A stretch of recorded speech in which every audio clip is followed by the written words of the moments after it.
जयराम कुमार, माननीय सदस्य जयराम कुमार। धन्यवाद अध्यक्ष महोदय। थोड़ा समय का ध्यान रखिए। माननीय वित्त मंत्री महोदय ने कल बजट को पारित करने से पूर्व इस राज्य के तमाम बलिदान पुरुषों को याद किया, और चूंकि मैं उन्हें सुझाव नहीं अनुरोध करूंगा, चूंकि मेरी आयु से 1.5 गुना उम्र का उनका राजनीतिक जीवन रहा है। मेरी आयु 30 साल है, उनका राजनीतिक जीवन 45 साल का है। महोदय, निर्मल महतो, अगर देश में भगत सिंह का नाम आता है तो झारखंड में निर्मल महतो का नाम आता है।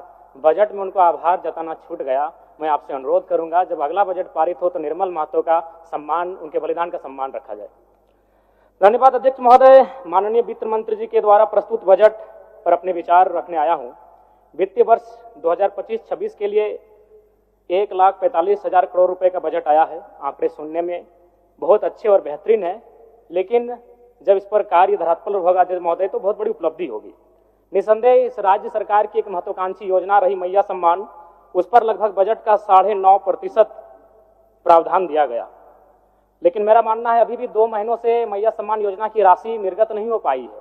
तो कहीं ना कहीं इच्छा शक्ति का अभाव, बजट कितना भी विशाल बेहतरीन क्यों ना हो, अगर कार्य करने की इच्छा शक्ति ना हो तो उस बजट का सदुपयोग नहीं कर पाते अध्यक्ष महोदय। इस बार कृषि में 4,587 करोड़ का प्रावधान है, जो कि सराहनीय है। लेकिन चूंकि मैं एक युवा हूं और युवा होने के नाते इस बजट से युवाओं के लिए कोई विशेष प्रावधान नहीं दिख रहा अध्यक्ष महोदय।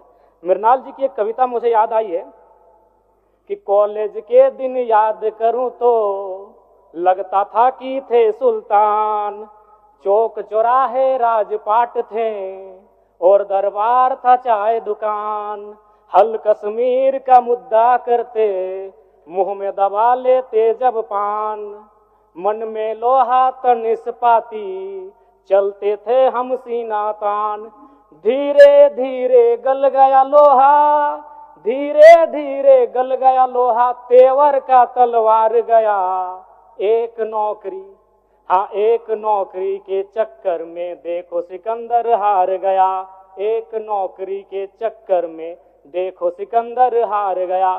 जी हाँ अध्यक्ष महोदय, इस बजट से इस राज्य के युवा, सिकंदर रूपी युवा, जिन्होंने एक 10 बाय 10 के कमरे के ताप में रहकर 10 साल का जीवन बिताया है एक परीक्षा की तैयारी में, आज इस बजट से वे हार गए अध्यक्ष महोदय।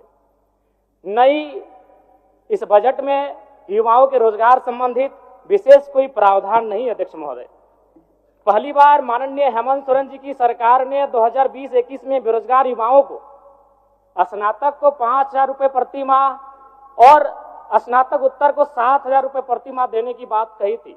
फिर कालांतर में मुख्यमंत्री प्रोत्साहन योजना, मुख्यमंत्री युवा प्रोत्साहन योजना, मुख्यमंत्री प्रतिभा प्रोत्साहन योजना नामक बहुत सारी योजनाएं पुस्तिका में छपी।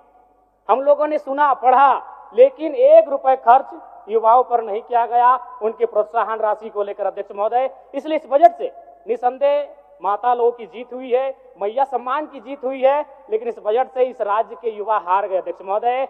एक सटीक नियोजन नीति नहीं होने के कारण, एक सशक्त नियोजन नीति नहीं होने के कारण कहीं ना कहीं आज इस राज्य के युवा इस बजट से हारा हुआ महसूस कर रहे अध्यक्ष महोदय। तो मैं युवाओं को रोजगार कैसे मिले, जिस राज्य में 40% खनिज संपदा, उस राज्य के युवा अगर हताशा निराशा के दौर से गुजर रहे अध्यक्ष महोदय, तो कहीं ना कहीं इस बजट पर युवाओं के दृष्टिकोण से एक सवाल और प्रश्न चिन्ह खड़ा होता है अध्यक्ष महोदय। अध्यक्ष महोदय, राज्य में अनुसूचित जाति परामर्शदात्री आयोग का गठन सराहनीय है, इसकी मैं सराहना करता हूं और वित्त मंत्री जी को साधुवाद देता हूं। महोदय, अंत में मैं इस सिस्टम पे आता हूं। इस सिस्टम पे आना इसलिए जरूरी है अध्यक्ष महोदय, चूंकि माननीय वित्त मंत्री महोदय ने विधायिका के कर्तव्य का अनुपालन करते हुए बजट को तो प्रस्तुत किया, लेकिन यदि कार्यपालिका का सहयोग नहीं रहेगा अध्यक्ष महोदय, तो ऐसे बजट का कोई उपयोग नहीं रह पाएगा।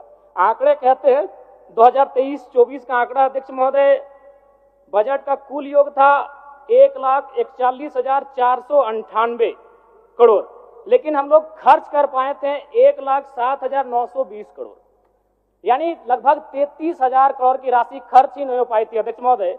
और इस बार का जो बजट है, जो पूर्व का, उसमें भी मात्र 65% ही राशि को खर्च किया गया। इसलिए विधायिका के साथ साथ अगर कार्यपालिका अपनी जिम्मेवारी का अनुभव नहीं करेगी, अनुपालन नहीं करेगी अध्यक्ष महोदय, फिर बजट का कोई प्रावधान नहीं रहता है। अध्यक्ष माननीय महोदय, ज्यादा नहीं और 1 मिनट का समय लेंगे अध्यक्ष महोदय, चूंकि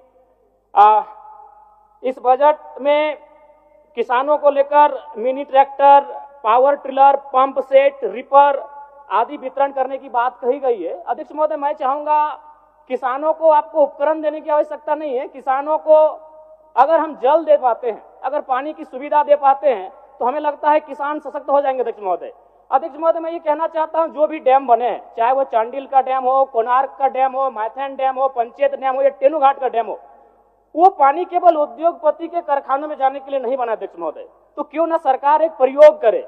जैसे कोणार्क डैम विष्णुगढ़ ब्लॉक आता है, तो विष्णुगढ़ ब्लॉक के 5 गांवों का उदाहरण प्रस्तुत कीजिए, वहां सिंचाई की व्यवस्था करिए और कम से कम कृषक को उन्नत बनाने का प्रयास किया जाए। अध्यक्ष महोदय, मैं इस बजट में सुझाव का अपील करता हूं।